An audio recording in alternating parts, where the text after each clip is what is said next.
When you get to about halfway to the middle, yeah, right about there. Look up. Look up. You see Jesus? This is called Jesus the Pantocrator. I have you look at this first, even though it's the last judgment. So when Jesus returns, he's going to come. You see his gospel book? It's closed, meaning the judgment has happened. It's over. Okay? Until then, we kind of live in this perpetual expectation of his second coming. And so that's what's taking place inside of the church. So I'll give you a tour of the church and give you a good idea of how that kind of all plays out liturgically. If you look up on the back wall, I'm pointing this to you because I told you we started a big project. This was the first phase of our big project to paint our wall. If you came here last year, that wall was white. Now it's all full of painted color and images. Jesus is now on the cross. The cross was always there, but Jesus was not on the cross.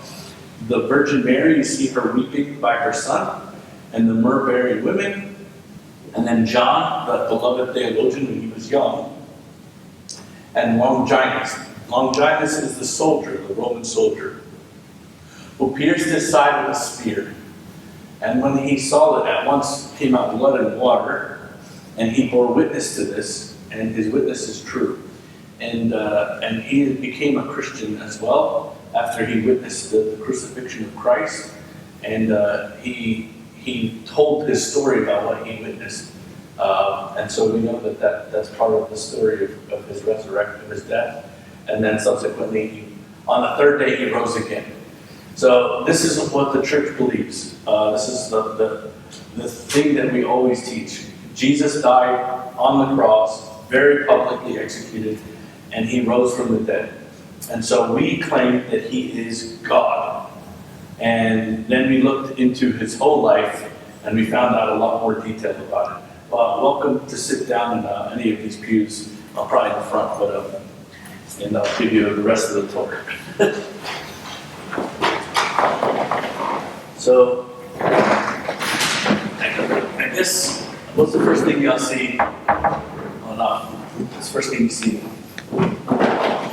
Okay, so you're looking ahead. All right, so the first thing you should see that is these are doors. This is known as the holy doors or the royal gates. And on it is the story of Jesus Christ's conception. So if you remember Jesus, the Virgin Mary, she was a child. She was about 13 years old. She had dedicated herself to being a virgin. Okay, she grew up in the temple. Her parents had dedicated her to the temple at the age of 3. They had her in an old age. And they had died, and now it's time for her to leave the temple. So she goes back to her parents' origins, and she is betrothed to a man named Joseph, and she's in Nazareth at this moment of time. Okay? And the Archangel Gabriel comes and tells her that she's going to have the Christ child. And she says, let it be. So she accepts her this holy designation that God has bestowed upon her. And she becomes what's known as the Queen Mother. She becomes the mother of the king, who is probably more important than even the bride of the king, because she could sway the king and only her motherly abilities. So she is the mother of God. You can see her sitting on a throne because she's a queen. She has 3 stars on her. This symbolizes her virginity, her perpetual virginity. She was a virgin before, she was a virgin during, and she was a virgin after giving birth to the Christ child. So we depict that in iconography with those 3 stars. She's obviously holding the Christ child. If you notice in her icons, she pretty much always is pointing to her son, telling us to go to him. He's the one. Okay? Then Jesus is over here as a grown man. the book is open, meaning there's still more time for us to repent and turn to Him. If you notice, He's blessing you with His initials, ICXC, which is Jesus Christ or Jesus Christos, okay, in Greek.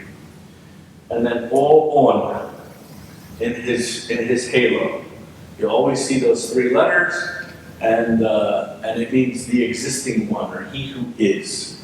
Okay, and that's always depicted. That's how you know it's Jesus. All right. Next to Jesus is his best friend and cousin. It's like but he didn't really know him all that well. So you have to think of it in this context. His mother and his mother were first cousins, so they're third cousins. All right? Her mother died when she was 10, and she was now separated from John. John was taken into the wilderness, and he was raised by angels because his mother died in the wilderness, and his father was killed at the temple. So he ends up going into the wilderness and looking and acting and sounding like the prophet Elias. The prophet Elias is conflated, and the story of John the Baptist and the story of the prophet Elias are often conflated with one another. So people are looking for Elias, for the Christ to come. The prophet Elias is found on this iconostasis because this church, patron saint, is the prophet Elias. Elias, anyone who knows who that is? Actually, in the Old Testament. Yes? What's his name? Elijah. Yeah. In English, you know him as Elijah. But in the Greek and the Arabic, his name is Elias or Elias. Okay? So that's why the church is named Saint Elias. And this is their patron of the community. He's handing down his mantle to Elisha. If you notice, there's fire here. And you see this body of water. Anyone know what this body of water is? Sorry? The Jordan River. Very good. And so John the Baptist is by the Jordan River. Okay, so Elias actually crossed over the Jordan before he went to heaven, which is like a type of his baptism. So if you notice, Jesus Christ is also baptized in the Jordan River. And when that happened, when he was baptized, John the Baptist didn't want to baptize him because he's pure. So why do I need to baptize you? You should be baptized in me, is what he asks. Well, the Jordan River doesn't also know how to respond to that. So what the Jordan River does is it turns back. It turns back. And if you look at the scriptures, it's kind of like, what's it turning back towards? So the movement of water is generally downhill, right? So in the north of Palestine, you have this body of water called the Sea of Galilee, or the Sea of Lake Tiberias, sometimes is what it's called in the scripture. And then downhill is called the Dead Sea. The Dead Sea is the lowest point on earth. Okay? So there's no life going into it at all. And what happens is all of the water has no other place to go. So it evaporates. And the Dead Sea becomes a very high concentrated salt body of water. In the Sea of Galilee, there's water that flows into it and out of it. So there's a lot of life in the Sea of Galilee. So when the Jordan is turning back, what's happening is it's turning towards the Sea of Life instead of the Sea of Death, the Dead Sea. And this is an image, a type of what Christ is doing in his baptism. When he turns the Jordan, and the Jordan responds by turning back towards the Sea of Life, if you will. Okay. Any questions about that? Fantastic. All right, I'm gonna keep going. So over here is a door. So this door is known as the deacon's doors. So the deacon who serves with the priest goes in and out of the church of these doors. The priest would go through the royal doors when it's appropriate time. The deacon might go in before him, but only with him. So that's what happens. The person who's painted on this icon is known as Saint Stephen. He is the proto-martyr, meaning he's the first one to witness to Christ. He dies for Christ, in other words. And he is holding a censer in his hands, because that's what a deacon does. He censes the people, and he's wearing what's called an orari, part of his vestments. Then on the other door, and I'm not sure exactly why this is, but typically you have two deacons on the doors, or the two archangels, Michael and Gabriel. But for whatever reason, they put the archangel Michael over here, and they painted him. And this is the other door. So the archangel Michael is going to slay Satan at the end of time. Okay? He's going to be the one that does that great thing. So St. Stephen was martyred. When he was martyred, it was witnessed to and consented by St. Paul. So St. Paul was a man who was a zealot and a Pharisaic Jew who had great zeal for the Lord and wanted to make sure that these crazy Christians did not expand, and because they were teaching this heretical teaching that Jesus Christ became man and was crucified and rose. He couldn't bear it, that the Messiah had come. And so he started persecuting the Christians. The first one that he persecuted was St. Stephen. He was there at his stoning to death. Well, he eventually has a conversion experience that is found in the book of Acts, where he's on the road to Damascus. And when he's on the road to Damascus, the horse throws him off of his horse, because the horse is blinded, and he is blinded at the same time. So he kind of like has his face covered now with like this fish scales. It's kind of the way that the scripture describes it. And he's unable to see at all. And so when this happens, he has this conversion experience. He hears and sees like a light through these scales. And he hears a voice saying, "Saul, Saul, why are you persecuting me?" And he says, "Well, who are you, Lord, that I may know that I am persecuting you?" He says, "I am Jesus of Nazareth. Why are you persecuting me?" And so when he has this experience, what he ends up doing is getting baptized and becoming a Christian.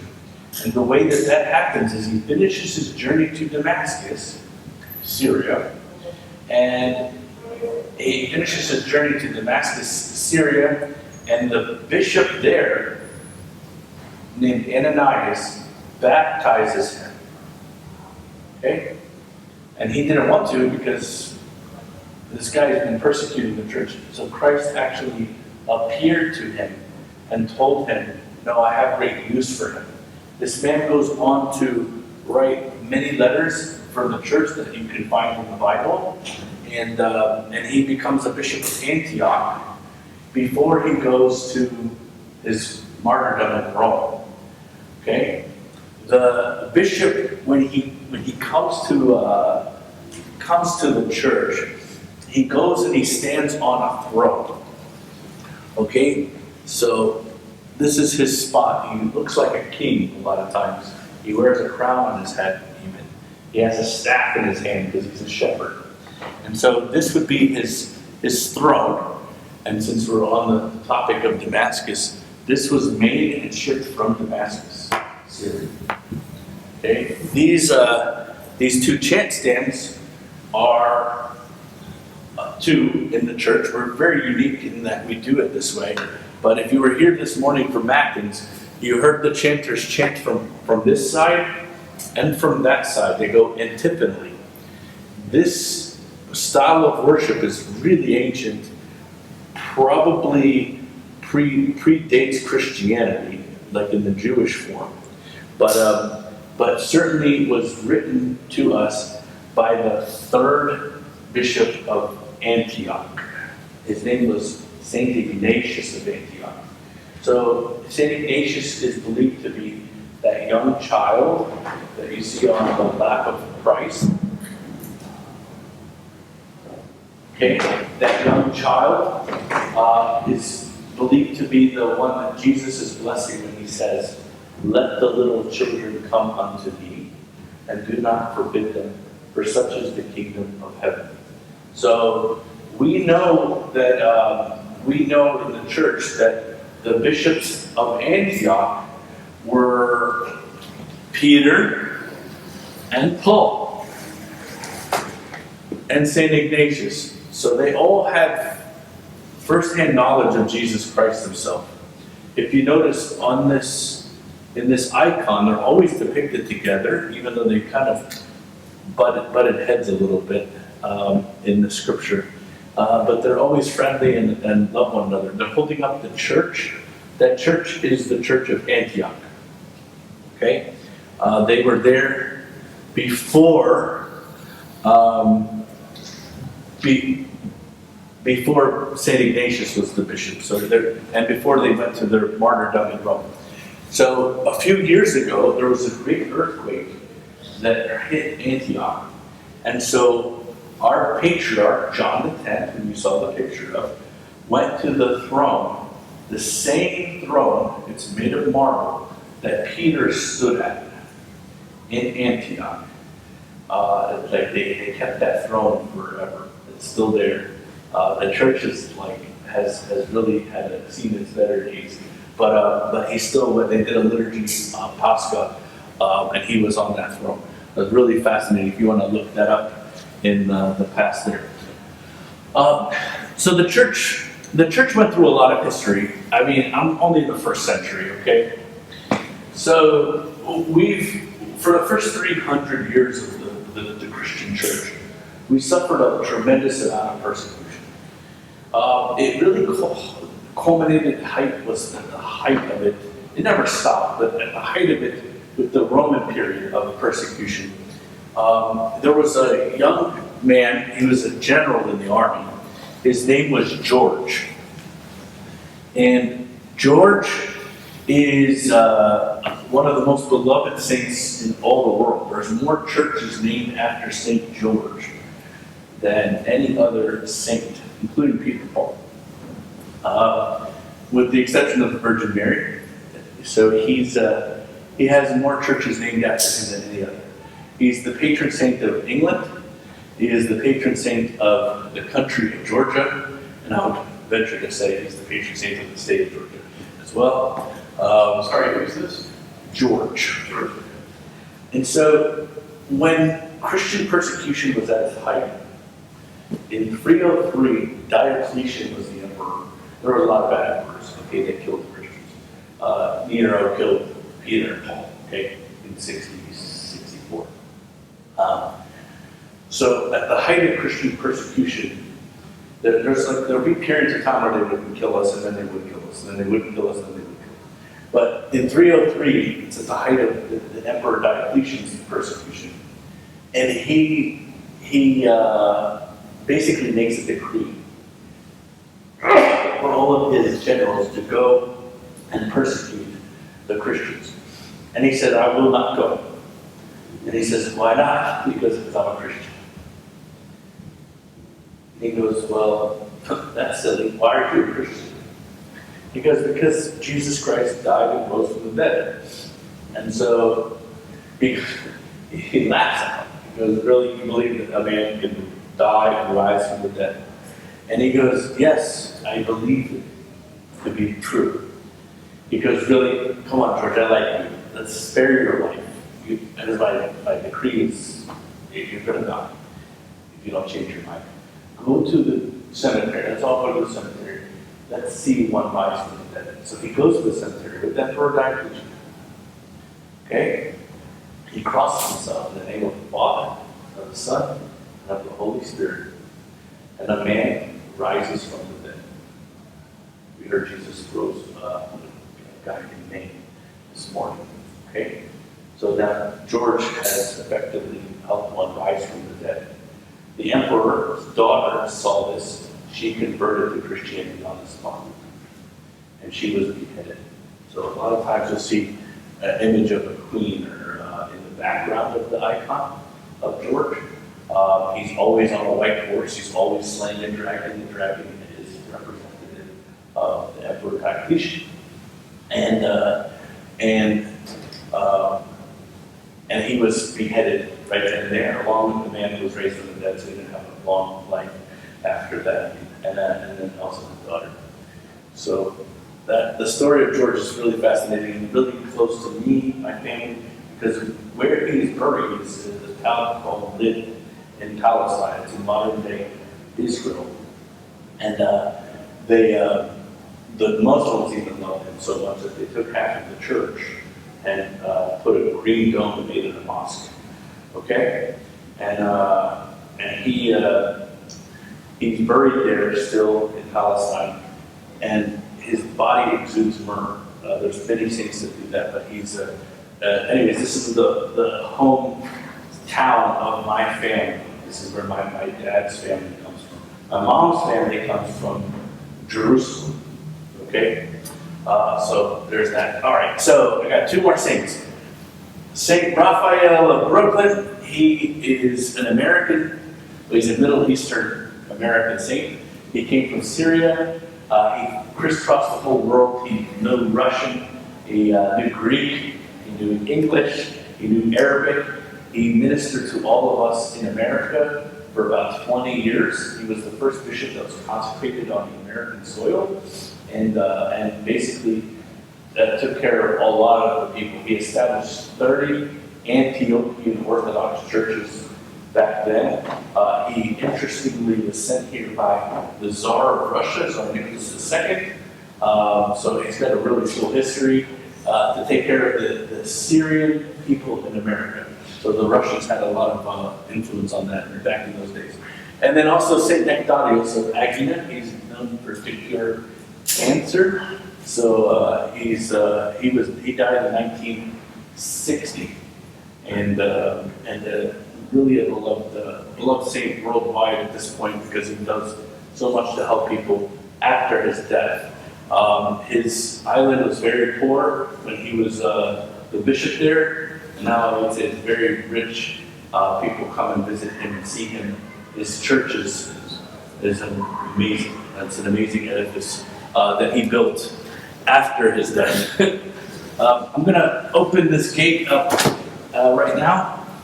And if you all want to stand up, and you can see and show you the altar, just stay maybe at the bottom of the stairs here.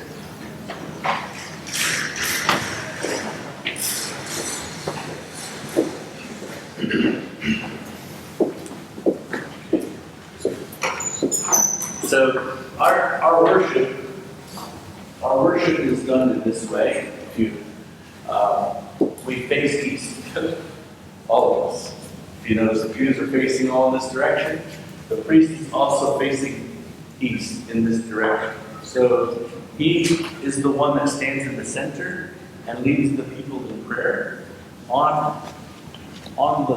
This is an altar table. We invest it in gold because this is the season for gold. But we have blue, we have green, all the colors depending on the season. On the altar is a golden Bible. Okay, it's the only Matthew, Mark, Luke, and John.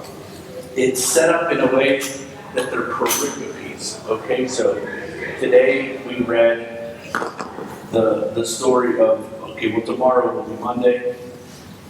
On Tuesday it'll be the Tuesday of the fourth week. Okay, so it's a pericope. Okay, from the book of Luke.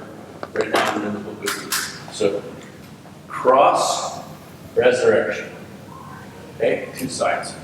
And there's obviously the prophets are in the Old And these are the 4 gospel writers in the New Testament on each corner.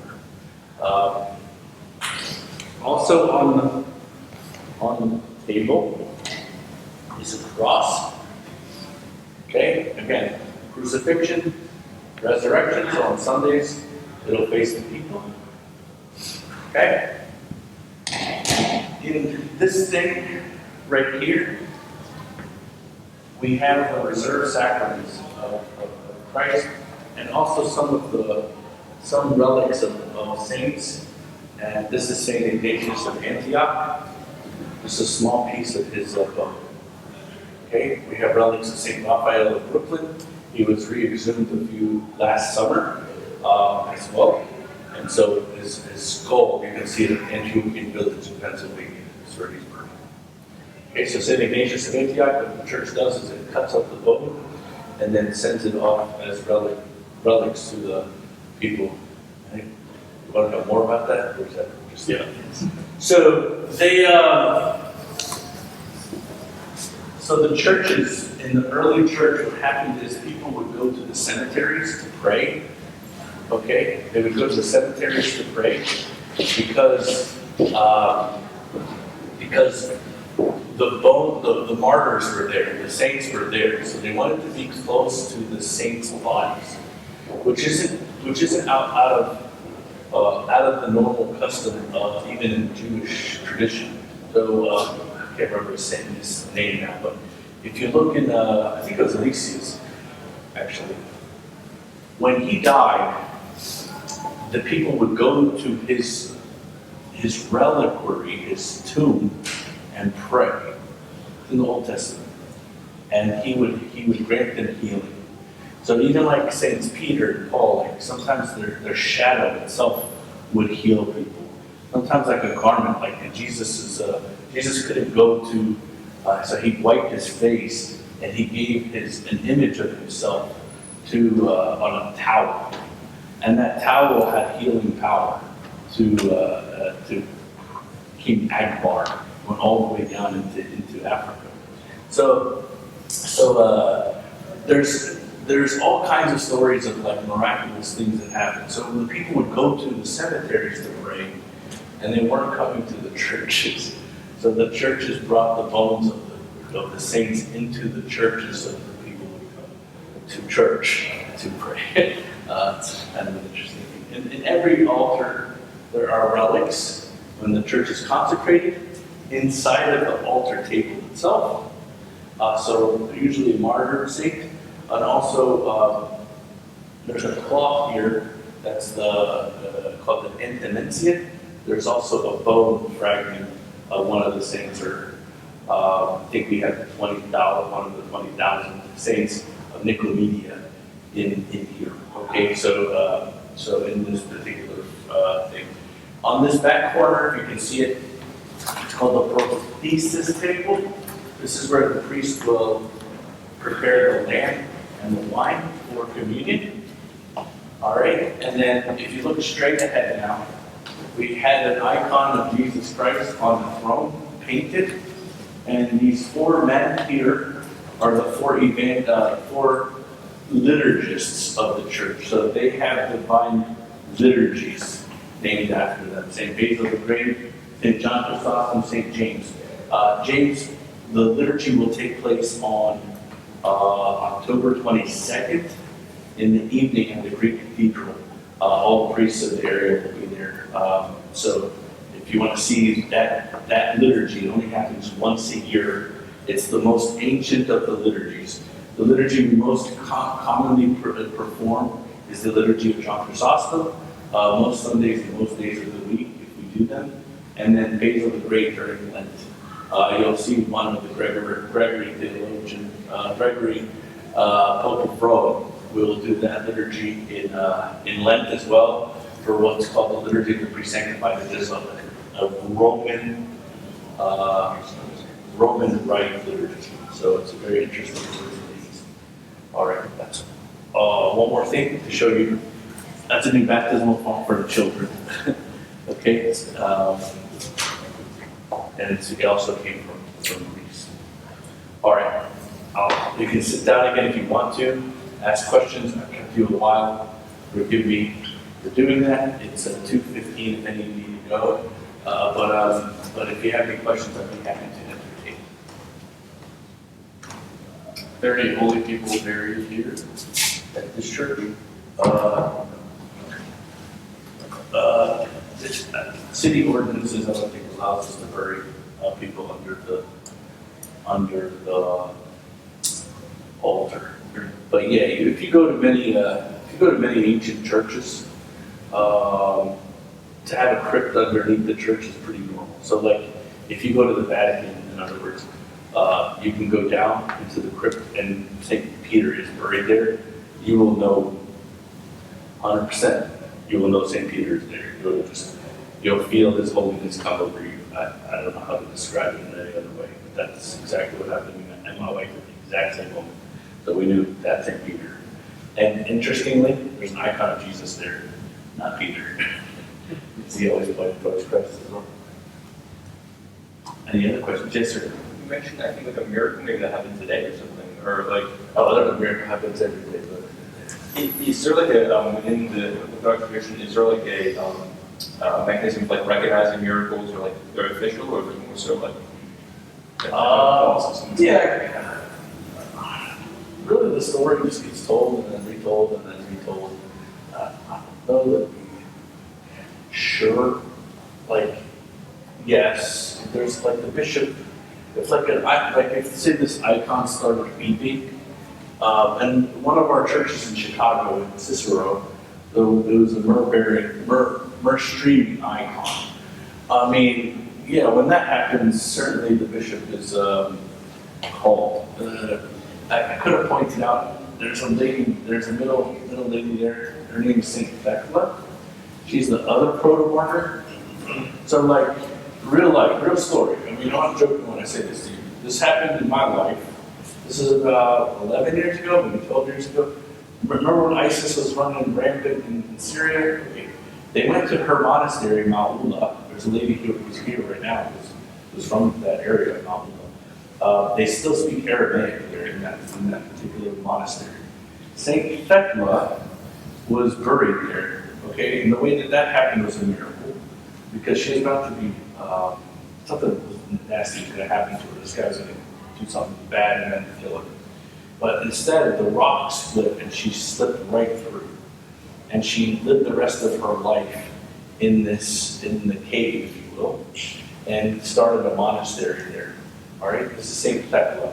She listened to Saint Paul teach, and this part of Syria is called Ma'ula. Okay, so Saint Thecla goes there, starts this monastery, if you will, and 2,000 years later, 12 years ago, ISIS attacks that monastery. In the night, in the day, whatever, within that period of time, the church that I wasn't assigned to it, but I was at seminary in New York at the time. The church in South Plainfield, New Jersey, had an icon of Saint Thecla on their iconostasis. Saint Thecla. The day that ISIS attacked, her icon in New Jersey started weeping. I witnessed it with my own eyes. Okay, we all went to the church. All the bishop came, all the priests came, all the subdeacons, all the whatever seminaries, all of us went, and we witnessed this great miracle. So, did the bishop make a big deal of it? Have you ever heard the story? No. Have any of you ever heard the story? Okay, I'm telling you this story from my own personal experience. I can almost assure you, guarantee you, it's not written anywhere. I know it happened 100%. I was there. Okay? I couldn't tell you exactly what they did anymore, but I was there. It happened. So that, a lot of times, is what the church does. Having said that, there are plenty of stories of saints that are passed down. Like I have let me go through the stories. One of my parishioners went to Thessaloniki. He took the book, of course. So, if you find it, put it back. He went to Thessaloniki, Greece. In Thessaloniki, there's another saint who gets painted with the brown horse. His name is Saint Demetrius. We're going to have him on that back wall. Okay, I'm going to paint him. All right, so it's not there, it's white now. I'm just pointing it out because it's coming. You're going to see it in a year. So, Saint Demetrius on a brown horse. Saint Demetrius was also killed, okay, for his faith. But before he was pierced with a bunch of spears, lances. Before he blessed a guy named Nestor in the stadium. Nestor goes and kills like the Goliath of his day, the gladiator, and wins this impossible battle. Both of them are martyred for their faith. Demetrius blessed him to go fight this battle, and he won, okay? So that's a miracle. That's written in the records, okay? Then Demetrius dies. Demetrius is one of the most famous of all the saints in the world. And the reason for it is his body exudes myrrh. So much so that they had to create a piping system in the church and basically hold all of the oil that comes out of his body. Like it's that much. He's called the myrrh gusher. So that's true. That's a true story of him. If you know anything about Saint Demetrius, if you go to his church, yeah, I'm going to just grab it. His next week is his feast day on October 26th. So this is okay. We got a sealed plastic bag here. Okay. All right. This has been sitting on the. This just came from Greece, from Thessaloniki. All right. This is the myrrh of Saint Demetrius on a cotton swab. Okay. Next week I'll bless every person in this church with it. Okay. So come smell it. This is his myrrh from his body. If you want to. It's through the plastic bag. You guys follow? Is that supposed to happen through plastic? Okay. That's myrrh. That's myrrh. So I have a bottle of holy oil there. Let's smell that oil. See if it smells like this. Through the plastic. It does not. It smells like plastic. You follow? So, this is a miracle. All right? This is a miracle. This comes from the heaven. Now, my hand is oily. A little bit, okay? From this. Through the plastic. Believe me when I tell you, it's not been open since I received it. I'll open it next week. This is his feast day. Anyways, if you read his story, the life of his story, how he protected the city of Thessaloniki, so on and so forth, there's so many stories like that.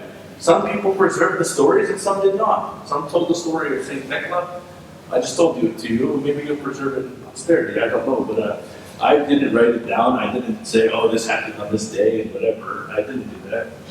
I can just tell you that this happened. So, wow. Does that make sense? Yeah, no. So, who's there to confirm it? You know who confirms it? The entire body of the church, all the people. So we're all work together, and the priests do their best. Sometimes we're not the greatest. The bishops do their best. Sometimes they're not the greatest. And but the church is perfect. The people of the church are not always someone. All right. I try my best. I really do, but I don't know fail. All right. Any other questions? Yes, sir. Is your tradition the same as the Constantinople one, or is there some differences? It's the same. I mean, yeah, a little bit of differences. We have 2,000 years of church history. We didn't change anything, okay? So how they swing the censer might have changed a little bit. Father, I had a beautiful priest with me. Let me show you this. You guys are asking great questions.